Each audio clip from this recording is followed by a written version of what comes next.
When the loader turns or runs on an uneven load, the turning radius of the inner wheel and the outer wheel is different, and the path length of the left and right drive wheels will not be the same.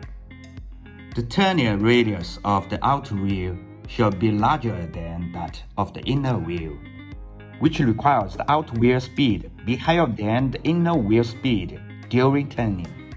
The differential is a mechanism that can make the left and right driving wheels rotate at different speeds, which is installed in the middle of the drive axle. It improves the driving performance of the loader and avoids abnormal tire wear. The differential of SINOMACH 5-ton loader is mainly composed of a cross shaft, bevel gear, side gear, and the differential housing.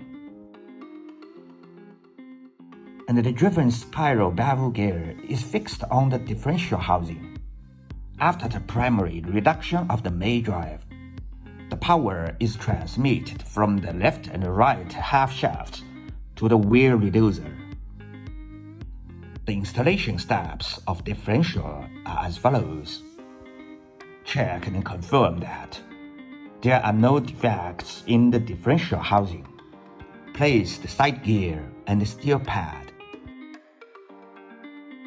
Install the 4 bevel gears and the copper pads on the cross shaft, and then place them on the differential half housing.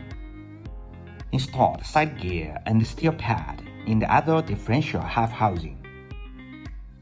Put a little gear oil on the surface of internal parts. Turn the side gear and check whether the gear meshes smoothly. Assemble the 2 differential half housings together according to the position of the steel seal. Tighten the 8 connecting bolts with a torque of approximately 215 newtons per meter. Install the driven spiral bevel gear with 12 bolts.